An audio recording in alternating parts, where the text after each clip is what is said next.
Clarification Shabbir Ali గారు. Thank you అధ్యక్ష.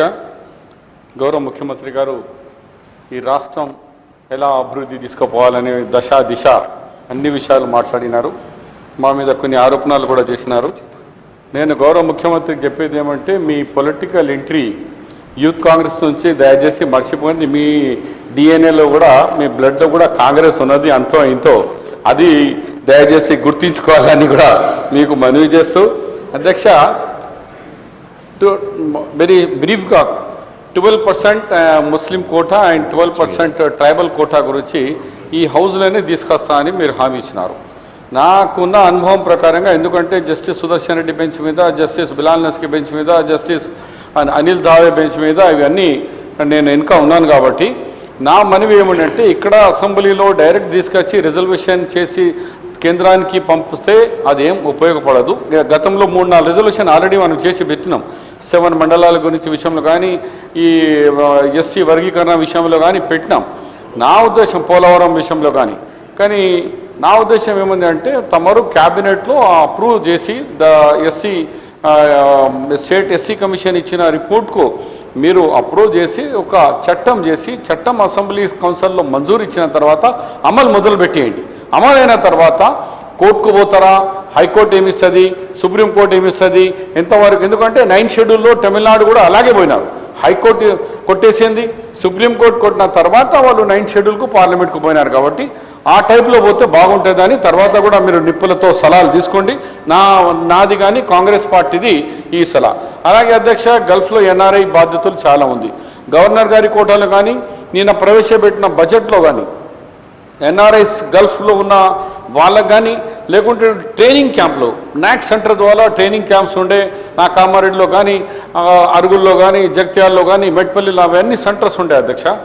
కానీ ముఖ్యమంత్రి గారి దృష్టిలో గతంలో ఒకసారి పర్సనల్ కూడా నేను చెప్పడం జరిగింది. ఈ నాక్ సెంటర్కు 1.5% ఆఫ్ ఇన్కమ్ ఇరిగేషన్ ద్వారా, R&D ద్వారా వాళ్ళకు వచ్చేది. అది కోర్టు స్టే అయింది, మరి ఏమైందో మనకు తెలియదు.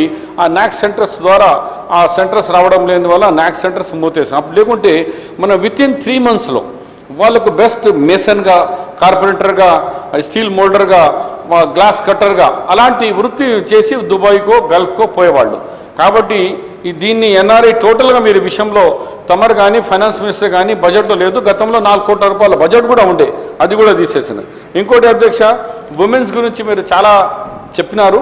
నా ఉద్దేశం ఏమిటంటే, డెలివరీ గురించి మీరు చెప్పినారు.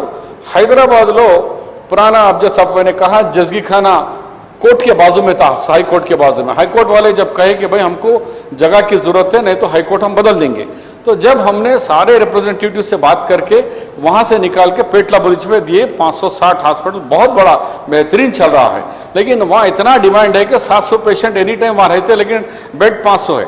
मेरा आपसे रिक्वेस्ट है, इसको इमीडिएटली डबल करो. और दूसरा, जब गवर्नमेंट हमने एश्योरेंस दिया था कि पुलिस का ज़मीन 3 एकड़ लाइन, 3 से 4 एकड़ पुलिस का, लेकिन पुलिस वाले अभी तक ज़मीन नहीं दे रहे. वो आपके हाथ में है. आप बुलाइए पुलिस का डंडा, पुलिस को लगाइए. होम मिनिस्टर साहब भी यही है, उनको बोलकर फौरी वो 3 एकड़ ज़मीन अगर आप वो पेटला ब्रिज सेंटर को अगर दिलाएंगे, तो वहाँ पर वो लोगों को एग्जामिनेशन करने के लिए क्या बोलते हैं, आउट पेशेंट्स का हो जाएगा सेंटर, वहाँ पर पार्किंग हो जाएगा.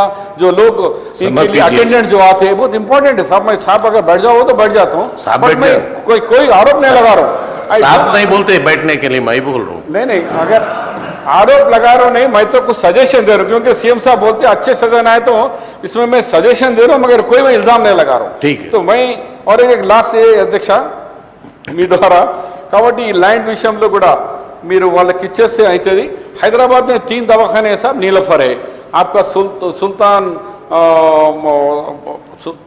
ये कोठी के पास जो हॉस्पिटल है, बहुत 165-200 के आप, क्योंकि वर्ल्ड हेल्थ ऑर्गेनाइजेशन ये कह रहा है कि 950 डिलीवरीज पर डे होने के है, लेकिन यहाँ पर हमारा 9000, लेकिन यहाँ इंफ्रास्ट्रक्चर नहीं होने से सब प्राइवेट जा रहे. 90% हमारे बहनें, हमारी बेटियां प्राइवेट में जा रहे हैं, जिससे लूट हो रहा है.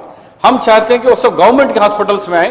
गवर्नमेंट के हॉस्पिटल में आप फैसिलिटीज प्रोवाइड कराइए और वहाँ पर इसका जो बेड कैपेसिटी है उसको आगे बढ़ाइए.